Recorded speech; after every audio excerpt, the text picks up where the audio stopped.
کربلا، یہ مجالس حسین ابن علی میں دعوت دینا چاہوں گا مسلمانوں کے اس طبقے کو، ہمارے اہل سنت برادران کو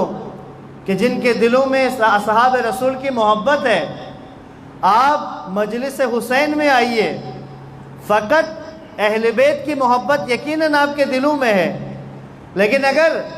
آپ توجہ کریں تو حسین ابن علی کے ساتھ اصحاب رسول بھی شہید ہوئے ہیں۔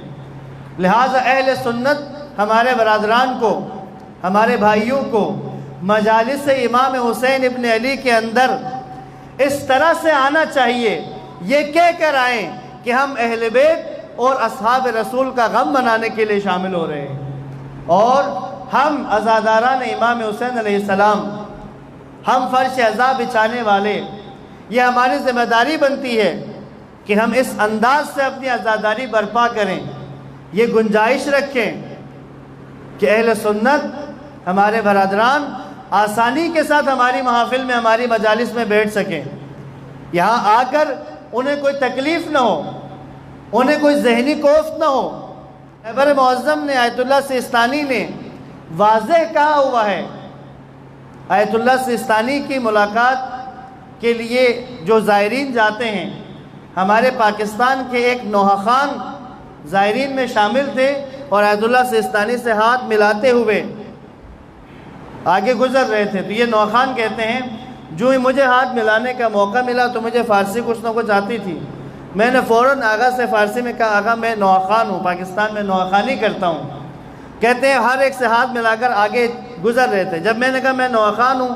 کہتے ہیں آیت اللہ سیستانی نے مجھے روک کر ایک جملہ مجھے کہا جب تم محفلوں مجلسوں میں ذکر کرو تو یہ کوشش کرنا کہ اہل سنت کے مقدسات کی توہین مت کرنا۔ مجھے کہا کراچی کے نوحہ خان، انہوں نے کہا مجھے کہا کہ جب تم نوحہ پڑھنا، جب تم مجلس میں ذکر کرنا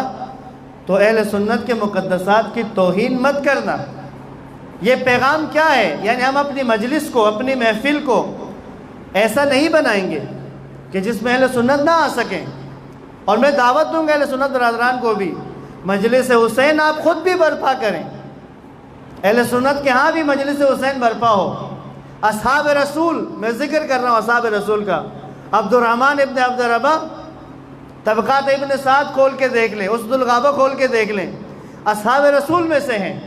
راوی ہیں حدیث غدیر کے۔ لہٰذا مجلس عزا، فرش عزا، جس طرح اہل تشیع فرش عزا بچھاتے ہیں، اور اہل سنت کی ایک بڑی تعداد ہے جو عزاداری کرتے ہیں، جو فرش عزا بچھاتے ہیں، تو جن تک ہمارا یہ پیغام جائے تو یاد رکھیں عزاداری امام حسین کربلا اصحاب رسول کی بھی مقتل گاہ ہے۔ 7 افراد، 11 افراد امام حسین کے علاوہ اصحاب رسول میں سے ہیں، جلیل القدر اصحاب میں سے ہیں، تو ان کا ذکر اور ان کی یاد بنانا بھی جس طرح ہم شیعوں کا عقیدہ ہے، اسی طرح اہل سنت کا عقیدہ بھی ہے کہ اصحاب کی یاد کو باقی رکھنا ہے۔